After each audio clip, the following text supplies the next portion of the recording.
Va, ella pate mimbo de cuera. En Bajapota, página 86, pecoanga.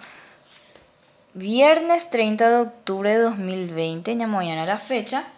Acuanga ñamba apota, mbaeje dice ñamba apota, ¿qué quiere decir ñamba apota? Vamos a trabajar. Dice aquí, amba apo. Nosotros ya aprendimos todas las vocales. ¿Cómo eran vocales en guaraní? Pu, ae. Ahora vamos a trabajar en base a eso. Dice, pinto un círculo alrededor de las palabras que llevan vocales nasales. Vocales nasales. ¿Cuáles eran? A, E, I, O, U, con acento nasal. Entonces, ambos o guerajaba puae tigua. Van a buscar con un lápiz de color, miren bien antes porque después se borra, igual se nota. Y van a buscar las vocales nasales. Tai dice, tai es diente, yo ya sé que tiene a nasal. Cocue no tiene, Inu era compañero que ya dimos, Virú es dinero, mitad es niño, tiene también, voy diagramando. Tapes camino no usa.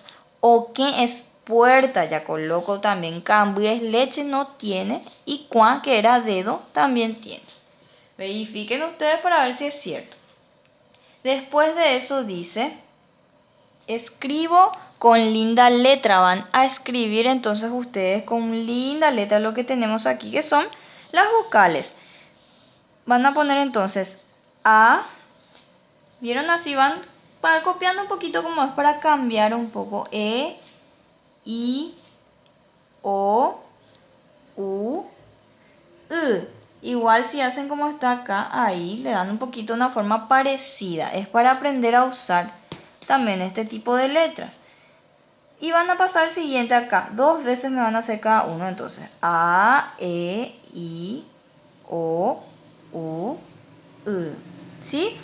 Lo mismo con la A nasal. Vuelvo a hacer lo mismo que tengo aquí, pero le pongo el acento nasal a cada uno. A, E, I, O, U, con acento nasal. Y ustedes van a repetir acá. Y hay otro espacio aquí, entonces vamos a hacer también acá abajo de la misma forma.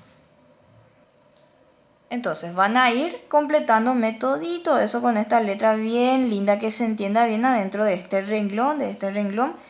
2 veces las vocales orales, como se decía, puae yuruwa, y las vocales nasales puae tiwa. Me van a escribir bien con linda letra para recordar cómo son. Para eso es que estamos haciendo esta tarea hoy. PPT.